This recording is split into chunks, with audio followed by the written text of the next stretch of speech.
Lyrics are quite obviously very personal to you. Do you have to be in a certain mood, or do you have to be alone to work on it?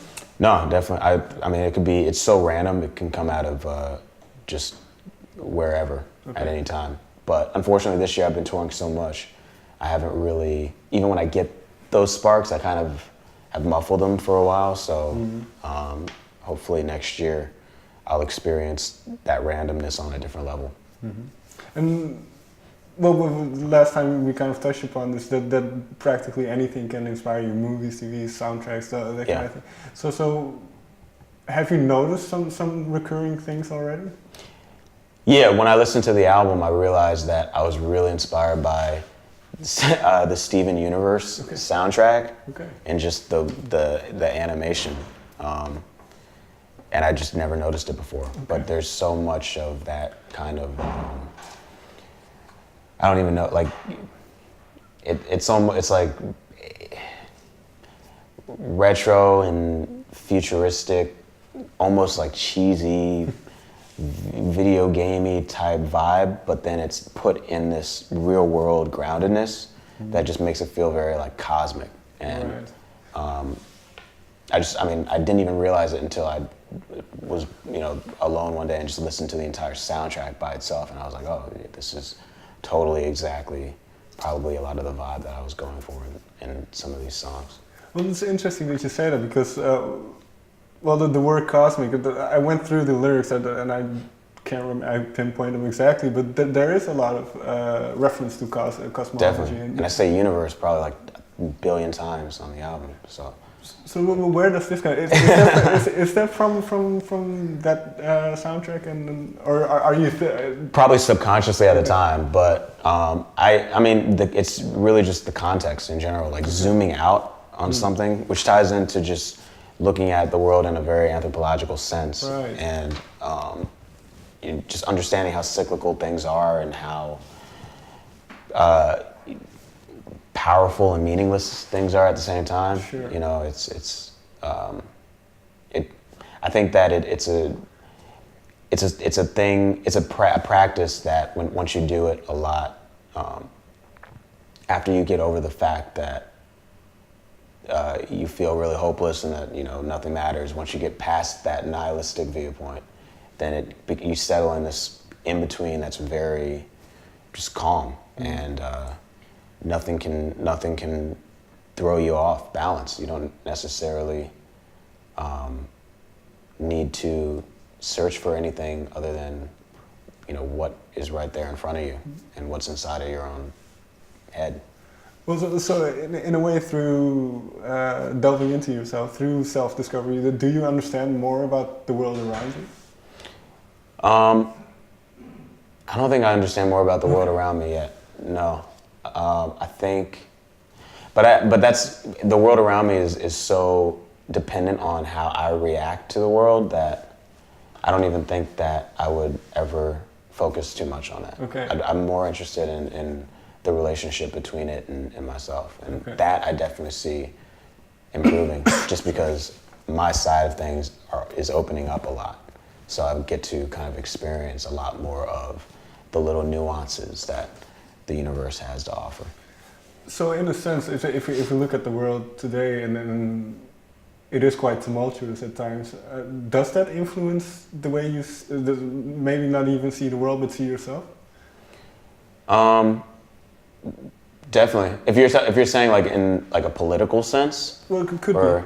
Yeah, I mean, well, because when I think about like tumultuous world view, like just the world in general, like it makes me think of a more like immediate kind of version of the zooming out type method of looking at everything. Like once you get outside of existentialism in general and you kind of focus more on like one time period and right now, you realize that everything that's happening now has happened before, everything that will happen has happened to some degree. It's still, it's still comforting in that sense, but I think I don't necessarily feel any like responsibility to separate myself from my own personal goals and values in order to impose some kind of you know, just thought or comment. Sure. In general. So this self-discovery, is that still the main goal? Yeah, definitely. And I really honestly want to make sure I hope that remains the main goal. Because, well, things are taking off and you're doing quite well. So have you noticed that kind of external influences are already...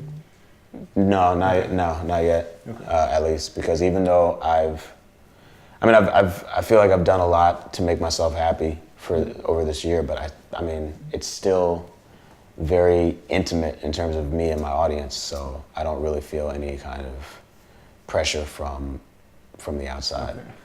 What is one of the best reactions you had from an audience member or maybe somebody who came up to you?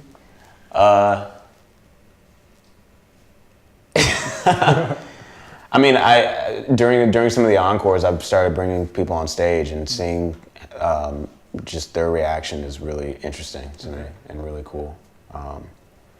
It's just real. It's very genuine. You know, when you're in the audience, you know, it's a mix of being really stoked and being really like happy to hear something that you like, and then there's also a lot of posturing that goes on, you know, and then there's also a lot of just having fun. So when you are connecting to somebody face to face, one on one, you can really see a little bit more of what they see in you, and to see that is very weird, but also really inspiring. Well, that's an interesting point, because while your music does touch upon a lot of difficult and personal subjects, is there always a glimmer of hope, or always is that important for you to have that positivity? And Not necessarily, but okay. I think that it's hard not to have it. Okay. I don't try to have it, but it's definitely there, because, you know, why not? Sure. It's a real possibility. Finally, I've just discovered that you are nominated for a Grammy. Oh yeah. So when did you find out? I found out a few hours ago. Okay. I was very excited and very, very honored. I definitely didn't expect it at all. So to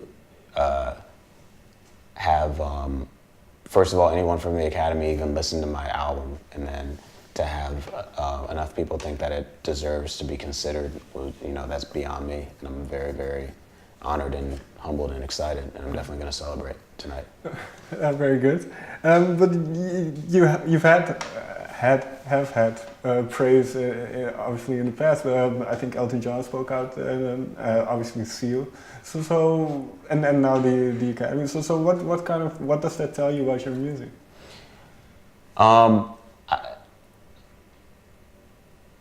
I don't know what it tells me about my music, but when I had those people saying nice things, it was incredibly surreal, and I don't feel like I deserve the praise that they gave. So I'm really very honored, and to take it further beyond the praise and to work with those legends in any way was just a whole new experience for me. So.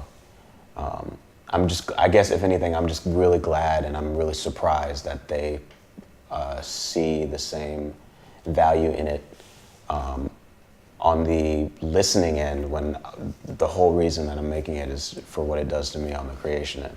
Sure. Well, the very last thing, then, why don't you think you deserve that praise? It's hard for me to be on the other side of creating it, you know, so It's like if you cook to blow off steam, you know, because you can't make your hands stop shaking with anger any other way than picking up a pot and a pan. Mm-hmm. To also have someone say, "Oh, this is the best food I've ever tasted," like that's just beyond you, you know. Sure. I don't feel like I eat my own food the same way other cooks might eat their own food, I guess. So maybe I just don't see or get to see a lot of what they see, but I'm honored every time somebody says something nice about it. But I said last question, I have one more. Do you have this connection to other people's music then? Oh yeah, of course, yeah, definitely. I mean, it's tons, it's all over the place, so I don't even know if I could have a short list, but I have that connection to people's music that other people are like, what? Like, why would you even listen to that? But yeah, I mean, it's, when you hear something that's just really human, it just, for me at least, it just really stands out. So if that's how other people are feeling, then, you know, it's really, I've said this a million times, but it's just an honor for me, and it's really humbling, and I'm excited to dig deeper into the creative process for myself in the next year. Okay. Thank you very much for your time. Thank you very much. Thanks.